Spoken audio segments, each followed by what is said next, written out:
नमस्कार मित्रांनो, beyond basic learning या आपल्या यूट्यूब चॅनलवर आपलं हार्दिक स्वागत आहे. आज आपण आपल्या चॅनलवर पाहणार आहोत की जे ESR टेस्ट आहे, ज्याला आपण इरिथ्रोसाइट सेडिमेंटेशन रेट असं म्हणतो. तर ती टेस्ट जी आहे ती रेग्युलर पद्धतीची कशी आहे की त्यामध्ये तुम्हाला 1 तास किंवा 2 तास जे काय तुमचं ॲडवाईज आहे डॉक्टरची, त्याच्यानुसार तुम्ही टाईम पिरियड लावतात आणि त्याच्यानुसार तुम्हाला त्याचा रिपोर्ट द्यावा लागतो. ती जी टेस्ट आहे ती खूप टाईम कन्झ्युमिंग आहे. तर आता जे सध्याच्या करंट सिस्टीममध्ये नवीन प्रकारच्या मशीन्स आलेल्या आहेत जे तुम्हाला 1 ते 2 मिनटामध्ये त्याचा रिपोर्ट देते. त्यामुळे रिपोर्टची ॲक्युरेसी पण आहेच, त्यातल्या त्यात जी टाईम कन्झ्युमिंग जी होतं आधी तर ते यामध्ये नाही आहे. तर आज जी आपण मशीन पाहणार आहोत ते एलिफॅक्स म्हणजे सिस्मॅक्स कंपनीची ही मशीन आहे, जी फक्त स्पेशल ESRची टेस्ट आहे यामध्ये. आता नवीन काही मशीन्समध्ये CBC प्लस ESR असे कॉम्बाईनली टेस्ट होतात. तर हे फक्त स्पेसिफिक ESRसाठी टेस्ट आहे. तर आज आपण पाहणार आहोत की या मशीनवरती ESR परफॉर्म कसं करायचं. ओके, तर आपण सुरुवात करूया मशीन चालू करण्यापासून. मशीनला एक बोर्डपाशी स्विच आहे आणि एक बॅक साईडला एक स्विच आहे. स्विच चालू केल्यानंतर आपला स्क्रीन चालू होईल आणि त्याच्यानंतर आपण स्टेप बाय स्टेप प्रोसेस करूया. त्यासाठी आपल्याला लागणारे पेशंटचं सॅम्पल जे EDTA घेतलेलं असावं आणि किंवा सोडियम सायट्रेटमध्ये घेतलेलं असावं, आणि दुसरं म्हणजे डिस्टिल वॉटर, टिश्यू पेपर. या 3 गोष्टी आपल्याला आवश्यक आहेत या टेस्ट करण्यासाठी. आता तुम्ही स्क्रीन पाहू शकत असाल. स्क्रीनवर तुम्हाला जे काही ऑप्शन दिसत आहेत ज्यामध्ये मेजर आहे, वॉश आहे, एम्प्टी रोलर आहे आणि मिक्सर आहे. तर आपल्याला जनरली काय करायचं आहे की सपोज जर आपली मशीन 1 किंवा 2 दिवसापासून बंद असेल तर पहिल्यांदा तुम्हाला वॉश करायचं आहे. वॉश हे प्रत्येक वेळेस डिस्टिल वॉटरनंच करायचं आहे. आणि इवन नंतर आपल्याला सॅम्पल रन झाल्याच्या नंतरसुद्धा, म्हणजे 1 असतील, 2 असतील किंवा 10 सॅम्पल असतील, सर्व सॅम्पल झाल्याच्या नंतरसुद्धा तुम्हाला डिस्टिल वॉटरनं वॉश करूनच तुम्हाला मशीन बंद करायची आहे. कारण या मशीनमध्ये कोणतेही म्हणजे सोल्युशन्स नाही आहेत की जे तुम्हाला बंद करते वेळेस ते क्लिनिंग येईल. जर तुम्ही वॉश केलं नाही तर जी काय याची लायनिंग आहे त्यामध्ये ब्लड जसं तसं राहील आणि ते क्लॉट होईल आणि नंतर तुम्हाला मशीन प्रॉब्लेम देऊ शकते. त्याच्यामुळं हे लक्षात ठेवा की तुम्हाला सॅम्पल रन झाल्याच्या नंतर वॉश करणं अत्यावश्यक आहे. आता आपण ऑलरेडी वॉश केलेलं असल्यामुळे आपण डायरेक्ट टेस्ट रनकडे जाऊया. तर आपलं टेस्ट जेव्हा रन करायचं आहे तेव्हा आपल्याला मेजर हा ऑप्शन घ्यायचा आहे 1 नंबरचा. ओपन फ्रंट डोअर म्हणतं आहे, तर आपण जे फ्रंट डोअर आहे ते आपण ओपन करूया. आता ओपन केलं आहे म्हणून आपण त्याला ओकेनं त्याला क्लिक करूया. आता लक्षात ठेवा की आपल्याला जेव्हा सॅम्पल रन करायचं आहे तेव्हा पहिल्यांदा मशीनला एक प्राईम द्यावं लागतं. प्रायमिंगसाठी तुम्ही कोणत्याही पेशंटचं सॅम्पल देऊ शकता आणि बाकी नंतर प्रोसेस करू शकता. तर आपल्याकडं एक सॅम्पल आहे, तर ज्या पेशंटचं सॅम्पल आहे त्याच पेशंटच्या सॅम्पलनं आपण प्रायमिंगसुद्धा करणार आहोत.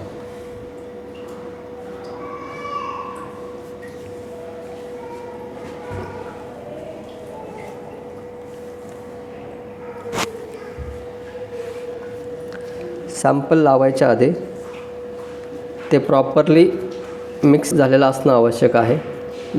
जर तुमच्याकडे रोलर असेल तर तुम्ही रोलरचाही वापर करू शकता मिक्स करण्यासाठी.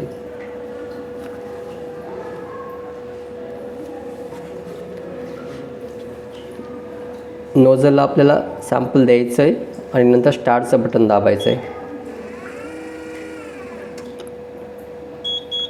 नंतर तुम्हाला मशीनवर वाईप प्रोब म्हणून ऑप्शन येईल.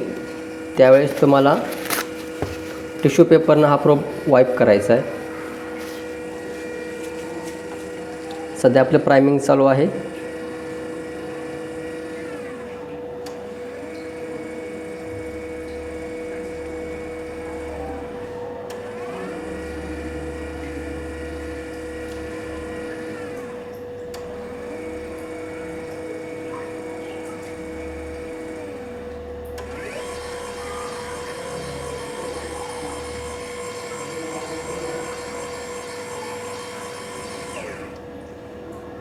ओके, आता प्रायमिंग झालेलं आहे. आता समोर तुम्हाला काही ऑप्शन दिसत असतील. ओके, त्यामध्ये एक आय डीचं ऑप्शन आहे. त्याच्यामध्ये तुम्हाला 2 ऑप्शन आहेत. एक तर तुम्ही ऑटोनुसार जे का 1 2 3 नंबर असेल त्याच्यानुसार सिरियलनं जाऊ शकता, किंवा जर सपोज तुमचं जो सॅम्पल आहे त्या ठिकाणी तुम्ही मॅन्युअलनी सुद्धा तो सॅम्पल तुम्ही मॅन्युअल आय डी टाकू शकता. तर मी 2 नंबरचा जो ऑप्शन आहे मॅन्युअल आय डी, तर तो मी क्लिक करेल आणि माझ्या पेशंटचा आय डी नंबर आहे 45. तर मी 45 नंबर क्लिक करेल आणि नंतर एंटर दाबेल. आता 45 नंबर आपल्या स्क्रीनवर दिसत आहे. आपल्याला सॅम्पल रन करायचं आहे, तर त्यासाठी आपण ओके बटन दाबूया. ओके, आता त्या ठिकाणी सॅम्पल 45 आलेला आहे आणि आपल्याला 45 नंबरचं सॅम्पल आपल्याला रन करायचं आहे.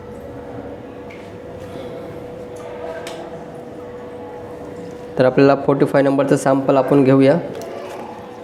आपण प्रायमिंगसाठी सुद्धा सेम सॅम्पल वापरलं होतं आणि टेस्टिंगसाठी सुद्धा सेम सॅम्पल वापरत आहोत. सॅम्पल आपण त्याला प्रॉपरली आणखीन मिक्स करतो आहे. नोझलला 45 नंबरचा आपण सॅम्पल देतो आहे आणि नंतर आपण निडल आपली प्रॉपरली सॅम्पलच्या आतमध्ये डीप झालेले हे पाहूनच आपण स्टार्टचं बटन दाबणार आहोत.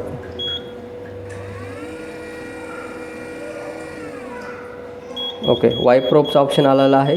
आपण सॅम्पल नोझलमधून बाहेर केलेला आहे आणि आता आपण प्रोब टिश्यू पेपरने क्लीन करतो.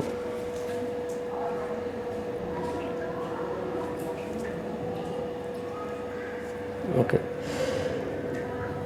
जर तुम्ही पाहू शकत असाल तर आपली रीडिंग आलेली आहे ESR 3. तर हा आपला रिपोर्ट असेल जो आपण पेशंटचा 45 नंबर ESR 3 mm/hच्या पॉईंट ऑफ व्ह्यूने आपण रिपोर्ट देऊ शकतो. आपल्याकडे आता एकच सॅम्पल असल्यामुळे आपण आपली प्रोसेस बंद करूया आणि त्यानंतर आपल्याला सांगितल्याप्रमाणे बॅक जाऊन आपल्याला मशीन बंद करण्याच्या आधी आपल्याला वॉश द्यायचं आहे. तुम्हाला आता क्लोज फ्रंट डोअर म्हणून ऑप्शन आला असेल. आपण फ्रंट डोअर क्लोज करूया, त्याला ओके करूया.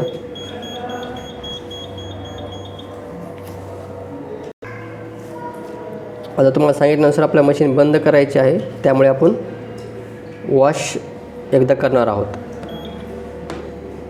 फ्रंट डोअर ओपन करतोय. आपण सांगितल्यानुसार आपल्याला डिस्टिल्ड वॉटर द्यायचं आहे.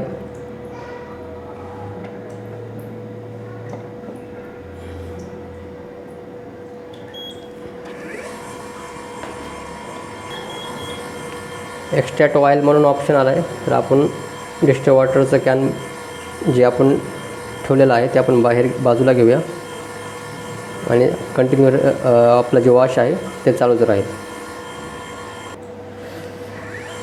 फोटोमीटर ओके म्हणून आपलं ऑप्शन